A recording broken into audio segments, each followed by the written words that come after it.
Hello மக்களே, welcome back அவர் பணவீக்கம் channel. So இன்றைக்கி பார்த்தீங்க அப்படின்னா மார்க்கெட்டில் என்னென்ன நடந்திருக்கு எல்லாத்தையும் ஒன் பை ஒன்னாக பார்ப்போம். அதுக்கு முன்னாடி இந்த சேனலை நீங்கள் இன்னும் சப்ஸ்கிரைப் பண்ணல அப்படின்னா கண்டிப்பாக சப்ஸ்கிரைப் பண்ணி வச்சுக்கோங்க. இன்றைக்கி கிராஷை வச்சு நம்ம கண்டிப்பாக இதை பயங்கரமான ஒரு நம்ம எப்படி சொல்கிறது ஸ்டாக்கை நீங்கள் பிக் பண்ணுறதுக்கான வாய்ப்பு அதிகமாக இருக்குது. ஸோ அதனால் வீடியோ ஸ்கிப் பண்ணாமல் பாருங்கள். நான் என்னென்ன ஸ்டாக்ஸ் எல்லாத்தையும் வாங்க போகிறேன் அப்படின்றது எல்லாத்தையும் உங்கள் கூட டிஸ்கஸ் பண்ண போகிறேன். ஸோ இன்றைக்கி மார்க்கெட் என்னென்ன ஆயிருக்கு அப்படின்றத பார்க்கலாம். ஸோ இன்றைக்கி பார்த்தீங்க அப்படின்னா மார்க்கெட் கிராஷ் அலர்ட் தான் கொடுத்துருக்கு. அதாவது 12 லட்சம் கோடி இன்றைக்கி வைப் அவுட் ஆயிருக்கு. 3 நாளாக ஒரு கன்சிக்யூட்டிவான 200 பாயிண்ட்ஸ் ஏறுச்சு. பட் ஆனால் இன்றைக்கி ஒரே நாளில் அது 700 பாயிண்ட்ஸாக வெளியே எடுத்துகிட்டு போயிருக்காங்க. நிஃப்டியை பொறுத்த வரைக்கும் ஹிஸ்டாரிக்கல் பிளட் பாத்ன்னு சொல்கிறாங்க. அதாவது மார்ச் 19. ஸோ இன்றைக்கி தான் ஒரு பெரிய ஒரு நிஃப்டியை 3.5% கீழே விழுந்திருக்கு. சென்செக்ஸ் பார்த்தீங்க அப்படின்னா 2496 மார்க்கெட் கேப்பை கம்மி பண்ணியிருக்கு. ஸோ இது ஒரு மார்க்கெட் கிராஷாக கரெக்ஷனா அப்படின்றத நம்ம ஒன் பை ஒன்னாக நாளான்னைக்கு நடக்கிற விஷயத்த வச்சு தான் சொல்ல முடியும். ஸோ இன்னைக்கு பார்த்தீங்க அப்படின்னா என்னென்ன நடந்திருக்கு நிகழ்வுகள் அப்படின்றது எல்லாத்தையும் ஒன் பை ஒன்னாக பார்ப்போம். ஸோ சந்தை தாக்கம் என்ன ஆயிருக்கு, அதாவது நிஃப்டி அண்ட் சென்செக்ஸ் கொலாப்ஸ் ஆயிருக்கு. உலக சந்தை தாக்குதல் பார்த்தீங்க அப்படின்னா குளோபல் மார்க்கெட்டே ஒரு கிராஷில் தான் இப்போதைக்கு இருக்குது. இது முழுக்க முழுக்க போர் சூழலால் தான். So Iran Israel and America சண்டை போடுறது ரீசனால் மட்டும்தான் விழுந்துகிட்டு இருக்கு. ஸோ அதே மாதிரி 4வது பாயிண்ட் என்ன அப்படின்னு பார்த்தீங்க அப்படின்னா கச்சா எண்ணெயோட பொருளாதாரம் அப்படின்றது பயங்கரமாக இம்பேக்ட் கொடுக்கும் அப்படின்ற மாதிரி எல்லாரும் யோசிச்சிருக்காங்க. ஸோ 5வது பாயிண்ட்டாக நம்ம எது பார்க்க போகிறோம் அப்படின்னா ஹெச்டிஎஃப்சி பேங்க் சில கிரைசிஸ் மாட்டியிருக்கு. ஸோ அதை பற்றி எல்லாம் டிஸ்கஸ் பண்ணலாம். அதே மாதிரி சுட்டு பேங்க், அதாவது top gainer and top loser யார் அப்படின்றத பார்க்கலாம். ஸோ அடுத்ததாக நம்ம என்ன பண்ணணும் முதலீட்டாளர்களா அப்படின்றது எல்லாத்தையும் ஒன் பை ஒன்னாக பார்ப்போம். ஸோ இந்தியாவோட சந்தையை பார்த்துடலாம். இன்னைக்கு நிஃப்டி 50 பார்த்தீங்க அப்படின்னா 23,000 கரெக்டாக க்ளோஸ் ஆயிருக்கு. அதாவது 775 பாயிண்ட்ஸ் இறக்கியிருக்காங்க. ஸோ 3% இன்னைக்கு இறக்கியிருக்காங்க. சென்செக்ஸை பொறுத்த வரைக்கும் சேம் 3% இறக்கியிருக்காங்க. பட் ஆனால் 2500 பாயிண்ட் இன்னைக்கு ஆல்மோஸ்ட் இறக்கிட்டாங்க. பேங்க் நிஃப்டியை பொறுத்த வரைக்கும் ஒரு 3% இன்னைக்கு இறங்கியிருக்கு.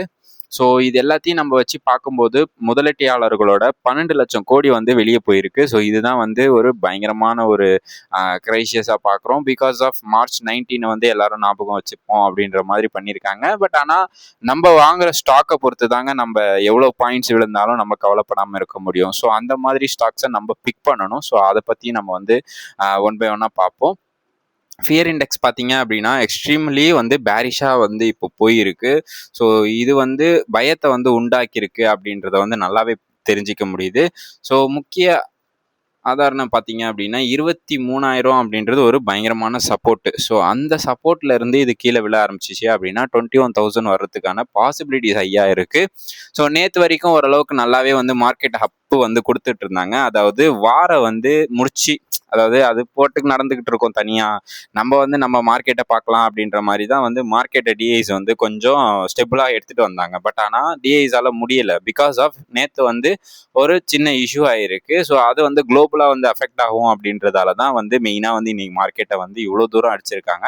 அதுக்கான ரீசனை நம்ம அந்த போர் சூழலில் போய் பார்ப்போம். இப்போ இந்த என்னென்ன செக்டார் இப்போ நல்லா பெர்ஃபார்ம் பண்ணியிருக்கு, எது பெர்ஃபார்ம் பண்ணல அப்படின்னு பார்த்தீங்க அப்படின்னா இன்னைக்கு எல்லா செக்டாருமே ஓரளவுக்கு பெர்ஃபார்மன்ஸ் கம்மி தான். பட் ஆனால் இன்னைக்கு பெரிய அடி விழுந்தது என்னென்ன செக்டார் அப்படின்னு பார்த்தீங்க அப்படின்னா ஆட்டோ செக்டார், டாடா மோட்டார்ஸ், அதில் எம்என்டம், இவங்க 2 பேருமே சேர்ந்து அரௌண்ட் 4% இன்னைக்கு கீழே விழுந்திருந்தாங்க. அதேமாரி பேங்கிங் செக்டாரும் கீழே விழுந்துருந்துச்சு. ஸோ இதுக்கான மெயின் ரீசன் ஹெச்டிஎஃப்சி பேங்க் தான். ஸோ 8% இன்னைக்கு கீழே விழுந்துருந்துச்சு. அதுக்கான மெயின் ரீசன் அவங்களோட சிஇஓ ரிசைன் பண்ணியிருக்காங்க. ஸோ இது என்ன ஒரு விஷயத்துக்காக ரிசைன் பண்ணியிருக்காரு அப்படின்றத அவர் தெளிவுபடுத்தலை. பட் ஆனால் என்னால் ஹெச்டிஎஃப்சியோட அந்த ஒரு மேனேஜை என்னால் பண்ண முடியல அப்படின்ற மாதிரி அவங்க சிஇஓ சொல்லிட்டு ரிசைன் ஆயிருக்காரு. ஸோ இது கொஞ்சம் அந்த ஹெச்டிஎஃப்சி பேங்க்குக்கு ஒரு அடியா படுது. பட் ஆனால் நம்மளுக்கு அதில் வாய்ப்பு கிடைக்குதா அப்படின்றத நம்ம வெயிட் பண்ணி தான் பார்க்கணும். 700 வந்துச்சு அப்படின்னா கண்டிப்பாக அதை நம்ம வாங்குறதுக்கு அக்குமுலேஷன் பண்ணுறதுக்கு யோசிக்கலாம். ஸோ இண்டஸ்ட்ரியலாக பார்த்தீங்க அப்படின்னா எல்என்டி ஒரு 4.5% அது கீழே விழுந்திருக்கு. பிகாஸ் ஆஃப் மிடில் ஈஸ்டில் அவங்களோட ப்ராஜெக்ட் நிறைய போயிட்டு இருக்கிறதால. ஐடி செக்டாரை பொறுத்த வரைக்கும் ஒரு 1.5% விழுந்திருக்கு. இது ஆல்ரெடி கீழே விழுந்துக்கிட்டே தான் இருக்குது ஏஐ இம்பேக்டை வச்சு. ஸோ அதனால் இது பெருசாக நம்ம கவனிக்கிறது இல்லை. ஸோ மற்றவை பார்த்தீங்க அப்படின்னா பொதுவாக எல்லாமே வந்து ஓரளவுக்கு சிவப்பா தான் இருந்துச்சு இன்னைக்கு மார்க்கெட்ல. ஸோ நல்ல செய்தின்னு பார்த்தீங்க அப்படின்னா, ஓஎன்ஜிசி, அதானி கேஸ் எல்லாமே ஓரளவுக்கு நல்லா வந்து ஏறி இருந்துச்சு. பிகாஸ் ஆஃப் அந்த எல்என்ஜியோட ஒரு இஷ்யூவால அப்படின்றத பார்த்துக்கோங்க. ஸோ குளோபலா வந்து என்ன இருக்கு அப்படின்றத பார்ப்போம். யூஎஸோட டவ் வந்து 2% விழுந்துருந்துச்சு. நாஸ்டாக் வந்து 2.5%. டெக்கு சம்மந்தப்பட்ட ஸ்டாக் எல்லாமே வந்து ஒரு பயங்கரமான ஒரு கீழே அடி வாங்கிட்டு தான் இருந்துச்சு. ஸோ ஜப்பானோட நிக்கி பார்த்தீங்க அப்படின்னா 3% விழுந்துருந்துச்சு. சைனாவோட ஹாங்செங் ஆகட்டும், அதே மாதிரி யூரோப்போட டெக்ஸ் ஆகட்டும், எல்லாமே வந்து அரௌண்ட் 2.5% to 3% வந்து நேற்று வந்து கீழே விழுந்துருந்துச்சு. ஸோ இது வந்து குளோபல் சிக்னல் என்ன கொடுக்குது அப்படின்னா, பேனிக் செல்லிங்கை வந்து கண்டிப்பாக இது வந்து பண்ணிக்கிட்டு இருக்கு அப்படின்றது தான். ஸோ பயத்தால் எல்லாருமே வித்துட்டு வெளியே வராங்க குளோபலாக வந்து அன்சர்டினிட்டியால் அப்படின்றத புரிஞ்சுக்கோங்க. ஸோ நிலையில் பார்த்தீங்க அப்படின்னா சிங்க்ரனைஸ்டு குளோபல் மார்க்கெட் கிராஷ் வந்து கண்டிப்பாக இருக்குது. ஸோ இதுக்கான விஷயத்த வந்து நம்ம ஜூலையில் பார்க்கலாம் அப்படின்ற மாதிரி தான் பார்த்தோம். பட் ஆனால் இப்போவே வர்றதுன்றது ஒரு பெரிய ஒரு விஷயமா பார்த்துட்டு இருக்கு.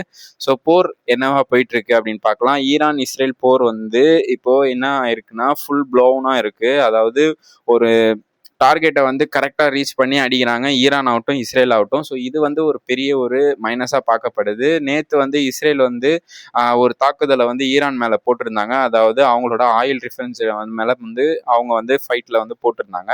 பட் ஆனால் அதே வந்து ஈரான் வந்து இப்போ குவைத்தில் வந்து என்ன பண்ணியிருக்காங்க அப்படின்னா, அவங்களோட எல்என்ஜி நிலையத்தில் வந்து, அதாவது உலகத்துக்கே 20% வந்து இதுலேருந்து தான் எல்என்ஜி வருது. ஸோ இந்த எல்என்ஜியை வந்து அடிச்சிருக்காங்க நேற்று ஈரான். ஸோ இதனால யூஎஸ்ல இருக்கிற ட்ரம்ப் என்ன சொல்றாரு அப்படின்னா, இல்லை நான் வந்து இஸ்ரேல் அடிச்சதே எனக்கு தெரியாது. ஸோ அதனால இதுக்கப்புறம் நம்ம இந்த மாதிரி ஆயில், இந்த எல்என்ஜி இதில் மேலெல்லாம் கை வைக்க வேண்டாம், டேரக்டா சும்மா சும்மா அடிச்சுக்கலாம் அப்படின்ற மாதிரி சொல்லியிருக்காரு யூஎஸ் ட்ரம்ப். ஸோ அதே மாதிரி ஸ்ட்ரைட் ஆஃப் ஹார்மோஸ் நம்ம ஆல்ரெடி தெரியும். ஸோ இதை வந்து 30% பொருளாதாரம், அதாவது எண்ணெய்க்கு பொருளாதாரம் எல்லாமே வந்து இதுலேருந்து தான் போயிட்டு இருக்கு. ஸோ இதுவுமே வந்து இப்போ மூடி வச்சிருக்காங்க. ஸோ வரலாற்றில் ஒரு பெரிய ஆபத்தாக வந்து நம்ம இதை வந்து பார்க்கணும். So because of oil and எல்என்ஜியை வச்சு தான் இன்னும் மூவ் பண்ணிக்கிட்டு இருக்கோம் நம்ம வேர்ல்டை. அதுக்கு நிகராக வந்து நம்ம ஈவியில் இன்னும் போகலை அப்படின்றதையும் புரிஞ்சுக்கோங்க. ஸோ அடுத்ததா வந்து இதனால என்னென்ன வரும் அப்படின்னு பார்த்தீங்க அப்படின்னா, ஸ்ட்ராட்டஜிக் இன்ஃப்ளேஷன் அப்படின்றது வந்து கண்டிப்பாக வந்து இதில் பெருசாகிறதுக்கான வாய்ப்பு அதிகமாக இருக்குது.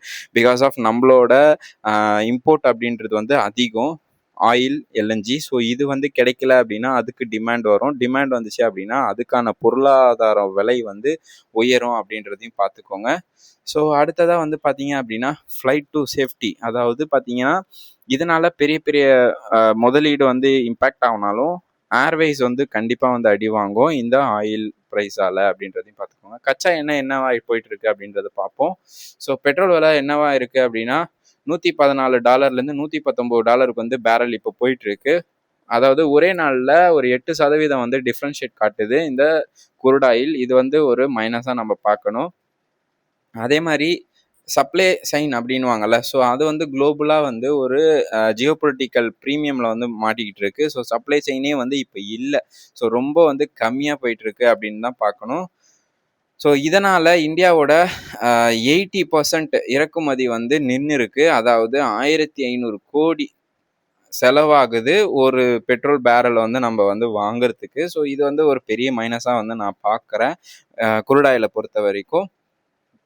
ஸோ அடுத்ததாக வந்து நம்ம ஹெச்டிஎஃப்சி பேங்கை பற்றி பார்ப்போம். ஸோ ஹெச்டிஎஃப்சி பேங்க்கை வந்து பார்த்தீங்க அப்படின்னா, பங்கோட விலை வந்து இன்னைக்கு ஒரே நாளில் 8.5% வந்து இறங்கியிருக்கு. ஸோ தலைமை செய்தியாளர், அதாவது அவங்களோட சிஇஓ வந்து ராஜினாமா பண்ணியிருக்காரு. இதுதான் மெயின் ரீசன். அதே மாதிரி 52, அதாவது 52 வீக் லோ வந்து இது வந்து ரீச் பண்ணியிருக்கு ஹெச்டிஎஃப்சி பேங்கை பொறுத்த வரைக்கும்.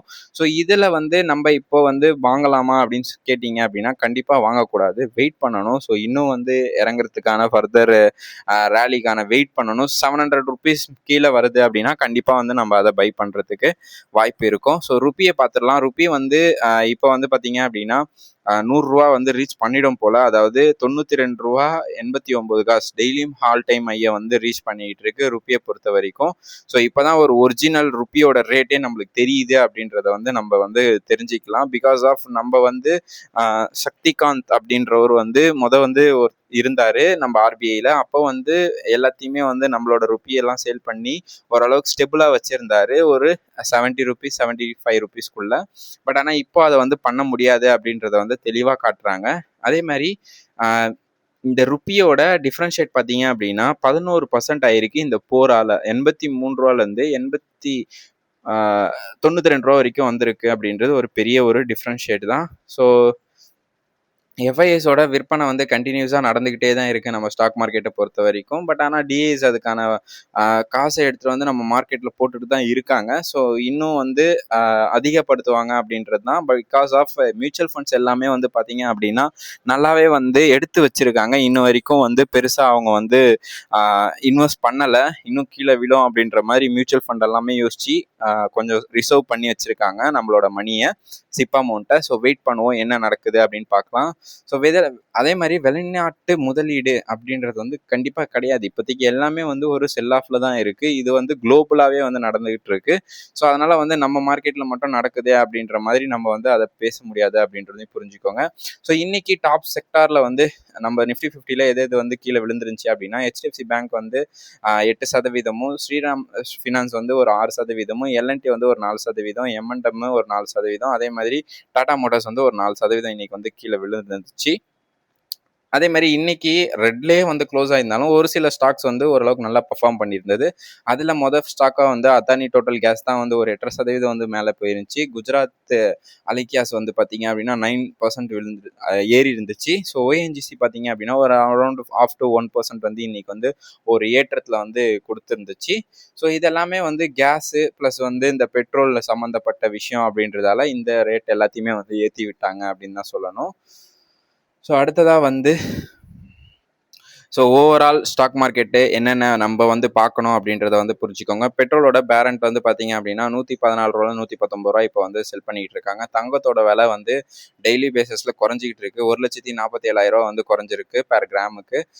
இப்போ வந்து கரண்ட்டாக 1,47,255 அப்படின்றது வந்து போயிட்டு இருக்கு.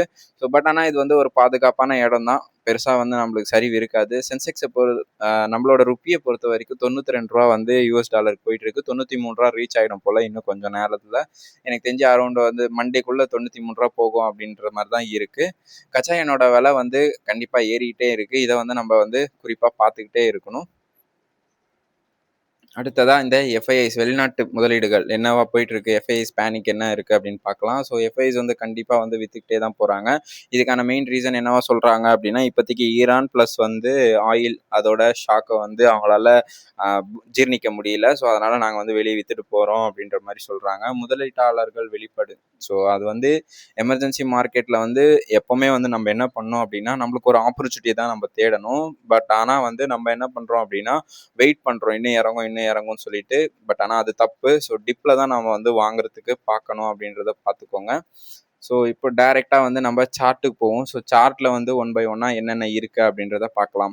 ஸோ உங்களுக்கு பார்த்தாலே தெரியும் சென்செக்ஸை வந்து நான் எடுத்து வச்சுருக்கேன். சென்செக்ஸில் வந்து இப்போ நீங்கள் பார்த்தீங்கன்னா நம்மளோட நேற்று நான் சொல்லியிருந்தேன். ஸோ இந்தோட ரெசிஸ்டன்ஸ் ஜோனை வந்து அது வந்து ரீச் பண்ணிடுச்சு. ஸோ இங்கேருந்து மார்க்கெட் வந்து ஒரு மூவ்மெண்ட் கொடுத்துச்சு அப்படின்னா அடுத்த ரெசிஸ்டன்ஸ் ஜோனை வந்து ரீச் பண்ணோம் அப்படின்ற மாதிரி. பட் ஆனால் இதை அவங்க வந்து ஃபில் பண்ணவே விடலை. ஸோ டைரெக்டாக வந்து இன்னைக்கு கேப் டவுனில் வந்து இந்த சப்போர்ட்டில் தான் வந்து எடுத்திருக்கு. ஸோ இந்த சப்போர்ட்லேருந்து அதனால் சஸ்டெயினும் பண்ண முடியல இந்த லெவலுக்கு. ஸோ டைரெக்டாக வந்து மறுபடியும் கீழே விழுந்துருச்சு. ஸோ அடுத்த சப்போர்ட்டாக வந்து 72,650 அப்படின்றத வந்து இது அடுத்த சப்போர்ட்டாக எடுத்து போகும் அப்படின்ற மாதிரி நான் பார்க்குறேன். ஸோ வெயிட் பண்ணுவோம் என்ன ஆகுது அப்படின்றத வந்து நான் டெய்லி பேசிஸில் உங்களுக்கு அப்டேட் பண்ணுறேன். ஸோ நிஃப்டி 50யை பொறுத்த வரைக்கும் நம்ம வந்து ஃபிபோனாச்சி போட்டு வச்சுருந்தோம். ஸோ ஃபிபோனாச்சி படி பார்த்தீங்க அப்படின்னா அதோட ஆஃப் ரீப்ளேஸ்மெண்ட் வந்து கரெக்டாக இப்போ எடுத்து வச்சிருக்கு. நம்ம ஆல்ரெடி சொல்லியிருந்தோம் இந்த இடத்துல இருந்தால் அது அடுத்த ரவுண்டுக்கு போச்சு. ஸோ மறுபடியும் அதே இடத்துக்கு வந்து இப்போ வந்து ரீச் ஆயிருக்கு. ஸோ இங்கேருந்து மறுபடியும் மேலே போகுமா இல்லை அப்படின்னா அடுத்து கீழே தான் விழுமா அப்படின்றத வந்து நம்ம 1 by 1 தான் பார்க்கணும். கெய்ன்ஸ் டெக்னாலஜியை பொறுத்த வரைக்கும் இன்னைக்கு வந்து ஒரு நல்ல ஒரு ஐடியா வந்து வாங்கியிருந்துச்சு. பட் ஆனால் இப்போ வந்து கன்சிடர்ட் ஜோனில் தான் இருக்குது கெய்ன்ஸ் டெக்னாலஜி. பட் ஆனால் பெரிய பையிங் வேல்யூம் கிடையாது. ஸோ அதனால் வந்து நான் வந்து கொஞ்சம் கொஞ்சமாக தான் அக்குமுலேஷன் பண்ணிக்கிட்டு இருக்கேன். ஸோ வெயிட் பண்ணுறேன் என்ன ஆக போகுது அப்படின்றத பொறுத்து. வாரி எனர்ஜியை பொறுத்த வரைக்கும் வாரி எனர்ஜி இவ்வளோ பெருசாக வந்து கீழே விழுந்தாலும் நேற்றே பார்த்தீங்க அப்படின்னா ஒரு 10% வந்து மேலே போயிருந்துச்சு. ஸோ வாரி எனர்ஜி. ஸோ அதனால் வந்து மோஸ்ட்லி வாரி எனர்ஜிக்கு ஒரு நல்ல வாய்ப்பு இருக்குது. ஸோ இப்போ வந்து பை பண்ணுறது அப்படின்றது கொஞ்சம் வெயிட் பண்ணி பை பண்ணிக்கலாம். ஏன் அப்படின்னா வாரி எனர்ஜி கொஞ்சம் ஹையாக எவலேஷன் போயிடுச்சு அப்படின்றத புரிஞ்சுக்கோங்க. ஏஞ்சல் ஒன் நம்ம டெய்லியும் வந்து பார்த்துக்கிட்டே இருக்கிற ஸ்டாக் தான். ஸோ அதை வந்து பார்த்தீங்க அப்படின்னா இன்னைக்கு கொஞ்சம் ஒரு கரெக்ஷன் கொடுத்துருக்கு. நேற்று வந்து ஒரு 8% ஏறிருந்துச்சு. ஸோ அது வந்து கொஞ்சம் ப்ராஃபிட் புக்கிங் வந்து நடந்திருக்கும் அப்படின்றத வந்து நம்ம புரிஞ்சிக்க முடியுது. சிஜி பவரை பொறுத்த வரைக்கும் ஒரு வாய்ப்புக்கு அடுத்த வாய்ப்புக்கு நம்மளுக்கு வந்துகிட்டு இருக்கு அப்படின்னு தான் சொல்லணும். ஸோ இப்போ தான் ஒரு ரேலியை முடிச்சுட்டு வந்துச்சு. ஸோ முடிச்சுட்டு கரெக்டாக இப்போ வந்து அந்த 0 வேல்யூவில் இருக்குது 1 மந்த் டேட்டாவை பார்க்கும்போது. ஸோ வெயிட் பண்ணுவோம். ஒரு 550 ரூபா 560 ரூபா வந்துச்சு அப்படின்னா கண்டிப்பாக இந்த சிஜி பவரை நம்ம வாங்குறதுக்கு பார்க்கணும் அப்படின்றதையும் புரிஞ்சுக்கோங்க. ஸோ இன்னும் சில ஸ்டாக்ஸ் எடுத்து வச்சிருக்கேன். பட் ஆனால் அது எல்லாமே என்னோட சார்ட்ல இருக்கு. ஸோ வெயிட் பண்ணிட்டு இருக்கேன். அதுக்கு எல்லாத்துக்குமே ஒரு கன்ஃபர்மேஷன் கிடைச்சிச்சு அப்படின்னா நான் உங்களுக்கு கண்டிப்பாக ஷேர் பண்ணுறேன். ஸோ இவ்வளோ நேரம் என் வீடியோ ஸ்கிப் பண்ணாமல் பார்த்தவங்க எல்லாருக்கும் பெரிய நன்றி. டாட்டா.